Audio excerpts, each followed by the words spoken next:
नमस्कार, मैं हूं नवीन। न्यूज बाइस्कोप में सभी दर्शकों का स्वागत है। बड़ी खबर आ रही है। झारखंड के मुख्यमंत्री हेमंत सोरेन को ईडी ने छठा समन दे दिया है। आपको बता दें कि जमीन घोटाले मामले में ईडी मुख्यमंत्री हेमंत सोरेन से पूछताछ करने वाली है और इसी कड़ी में मुख्यमंत्री हेमंत सोरेन को छठा समन जारी किया गया है। इससे पहले आपको बता दें कि 5 समन मुख्यमंत्री हेमंत सोरेन को ईडी की ओर से भेजे जा चुके थे। पहला समन जो है वो मुख्यमंत्री हेमंत सोरेन को जब भेजा गया था उस समय भी वो कार्यालय नहीं पहुंचे थे, ईडी कार्यालय। उसके बाद एक एक करके ईडी उन्हें 5 समन भेजती है और कोई भी समन पर मुख्यमंत्री हेमंत सोरेन ईडी कार्यालय नहीं पहुंचते हैं। एक बार फिर से ईडी ने उन्हें छठा समन भेजा है और इस बार देखने वाली ये बात होगी कि क्या मुख्यमंत्री इस बार भी ईडी कार्यालय पहुंचते हैं या नहीं पहुंचते हैं। इसको हम और अधिक बारीकी से समझने की कोशिश करेंगे। हमारे साथ हमारे सहयोगी उदय भी हैं, हम सीधे उनके पास चलेंगे। उदय, एक के बाद एक जो मुख्यमंत्री हेमंत सोरेन को समन मिल रहे थे उसका सिलसिला जारी है। अब छठा समन मिल चुका है, क्या लगता है मुख्यमंत्री इस बार पहुंचेंगे या नहीं? बिल्कुल, देखिए ये पूरे मामले में 14 अगस्त को पहला सम्मन सीएम को मिला था, वो पूछताछ में नहीं गए। उसके बाद एक सम्मन उन्हें भेजे गए। 4 अक्टूबर को उन्हें 5वां सम्मन मिला था और सबसे अहम बात कि 18 सितंबर को सुप्रीम कोर्ट में उन्होंने याचिका डाली थी कि सुप्रीम कोर्ट इस मामले पे उन्हें राहत दे, लेकिन सुप्रीम कोर्ट ने मामले को हाई कोर्ट के पास भेज दिया था। कहा था कि हाई कोर्ट इस पर सुनवाई करेगा। हाई कोर्ट में उन्होंने याचिका दायर कर पीएमएलए एक्ट की धारा 50 और 60 को चुनौती दी थी, जिसमें गिरफ्तारी बयान लेने का अधिकार है। और सबसे दिलचस्प बात यह है कि 13 अक्टूबर को इस पे सुनवाई हुई और हाई कोर्ट ने उनकी याचिका को खारिज कर दिया था और ईडी के अधिवक्ताओं ने जो दलील दी थी कि इस मामले को नहीं सुना जा सकता है, उसी आधार पर हाई कोर्ट ने खारिज किया था।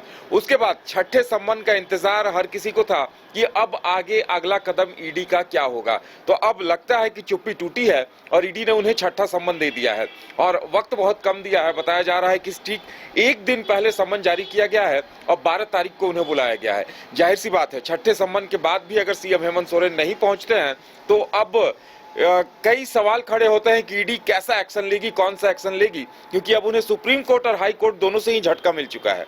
बिल्कुल, तो ये छठा समन जो मुख्यमंत्री हेमंत सोरेन को जारी किया गया है उसमें बेहद कम वक्त है। 12 दिसंबर को ही उन्हें हाजिर होना होगा। तो मुख्यमंत्री की ओर से भी क्या रुख होगा ये देखने वाली बात होगी। लेकिन उदय, एक चीज और है, जैसे ही ईडी मुख्यमंत्री हेमंत सोरेन को समन करती है उसके बाद राज्य में सियासी माहौल भी बन जाता है। एक बार फिर से जब हेमंत सोरेन को समन जारी किया गया है, छठा समन 5वें के बाद, तो एक बार फिर से राज्य में सियासी माहौल बनता हुआ दिख रहा है।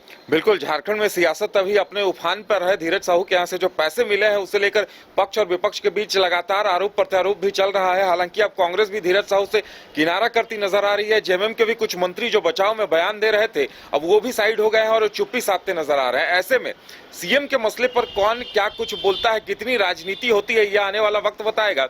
लेकिन ये जो मामला है ये बरियातू के बड़गाई अंचल का मामला है। उदय, अब जब छठा समन मुख्यमंत्री हेमंत सोरेन को जारी किया गया है तो कई तरह की बातें अब सामने आ रही हैं कि अब तक जब 5 समन पर मुख्यमंत्री हेमंत सोरेन ईडी कार्यालय नहीं पहुंचे हैं तो अब छठे समन पर वो पहुंचेंगे नहीं, ये एक बड़ी बात होगी। और ईडी की ओर से अब क्या कुछ रुख होगा ये भी अब देखने वाली बात होगी। लेकिन उधर सियासत भी चरम पर है झारखंड में। अभी धीरज साहू के ऊपर जो कार्रवाई चल रही है इनकम टैक्स की, उसने भी राज्य का सियासी माहौल बना दिया है और अब छठा समन मुख्यमंत्री हेमंत सोरेन को दिया जाना, राज्य में सियासी हवा एकदम बनती हुई दिख रही है। बिल्कुल, देखिए सियासी माहौल की अगर बात की जाए तो धीरज साहू के यहाँ से जो पैसे बरामद हुए हैं उसे लेकर सियासी माहौल अपने उफान पर है। लेकिन एक बात देखने वाली ये आ रही है कि कांग्रेस अब बैकफुट पर आ गई है। कांग्रेस ने साफ साफ कह दिया है कि धीरज साहू के पैसों से कांग्रेस का कोई संबंध नहीं है। तो कल तक जो जेएमएम के मंत्री बचाव में बयान दे रहे थे वे अब ये साइड लाइन हो गए हैं, उन्होंने भी चुप्पी साध ली है।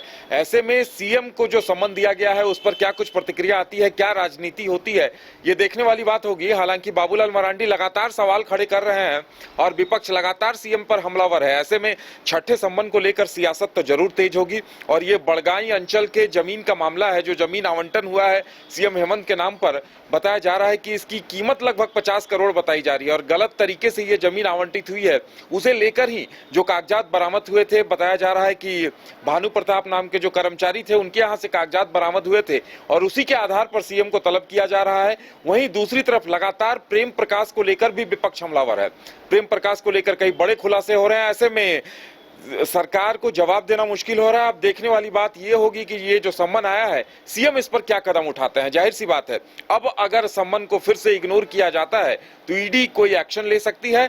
और बाबूलाल मरांडी भी अपने ट्वीट में ये कह रहे हैं कि अब सीएम को अपनी पद की गरिमा बनाए रखते हुए जाकर ईडी के सवालों का जवाब देना चाहिए। तो अब सबकी नजरें इस बात पर टिकी हैं कि एक दिन बाद क्या होता है। बिल्कुल, एक दिन बाद क्या होता है, इस पर सभी की नजरें टिकी हुई हैं। तमाम जो विपक्षी नेता हैं वो भी लगातार मुख्यमंत्री हेमंत सोरेन पर हमलावर रहे हैं। ऐसे में अब देखना यह होगा कि सीएम का क्या रुख होता है और दूसरी ओर ईडी का क्या रुख होता है। फिलहाल हमारे साथ इतना ही। आप देखते रहिए न्यूज़ बाइस्कोप। नमस्कार।